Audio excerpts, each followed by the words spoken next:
probably one of the most anticipated bikes for a long time. And it has generated quite a lot of interest from people who check our social media pages and all that sort of thing. It's Italian. There's something special about Italian motorbikes. It doesn't matter what anybody says, they've just got personality and lots of it. And they also come up with all sorts of little quirky designs that make a bike lacquer. My favorite saying is that Italians don't just bolt stuff on, they craft it, and it comes from passion. You know, there's lots of good Italian things, and this is absolutely one of them. So the new Tuareg, just in a nutshell, when we rode the RS 660, I think at that time there were just concept drawings of this thing. And Stefan, you'll remember, you were on that ride with me, and I said, Stefan, if they fit this engine into an adventure bike, they're going to have an absolute winner. And I've got to tell you that I was 100% correct. The secret recipe for this bike is this engine. It's only a little 660, but it makes such lacquer horsepower. In fact, Sean was riding it the other day, and he spends most of his life on the Africa Twin, and then he's got a GS 1150.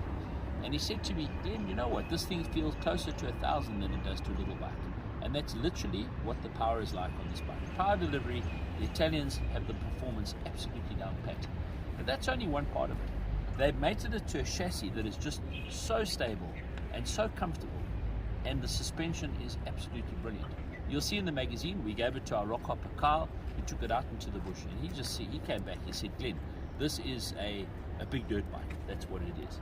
And once again, he had nothing but compliments for everything about this bike. And they do pack it with a lot of stuff, like I think there's 4 different rider modes, and you can really feel the difference. At the moment it's an individual, and what I do like, okay, to be fair, we had to phone the guys to ask, it's just so easy to actuate. So if you have a look on there, it says individual. That's an individual setting that someone from Aprilia has set. Okay, have a look at this button over here.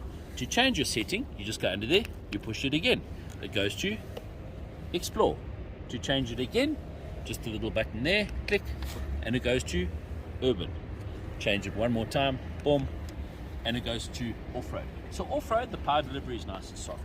Anything else, a little bit faster for the road. In terms of ergonomics and comfort, I have to tell you, it's superb. I've spent probably 300 kilometers on the road, as well as a little bit of time in the dirt. And it's big, it's bold, it feels like a big bike, even though it's only a little 660. It's big, it's comfortable, you're sitting upright.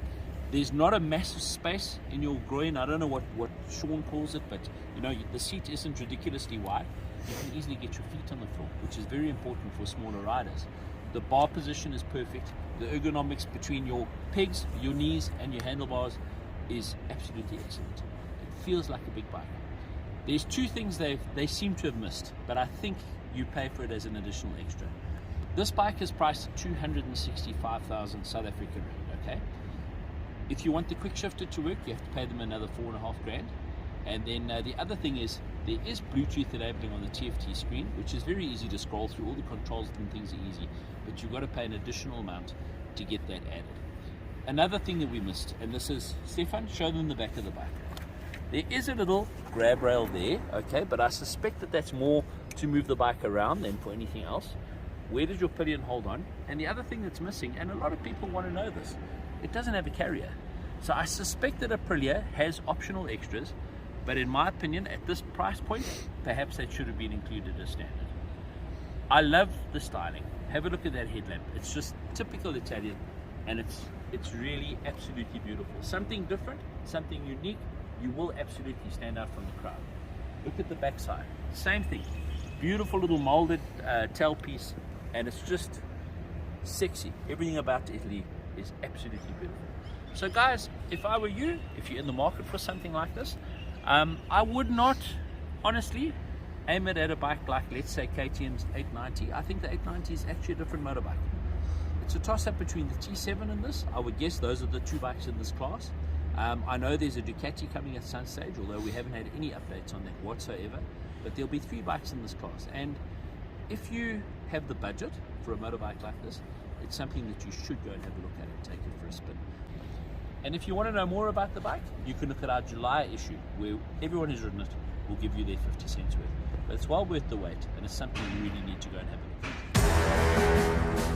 at.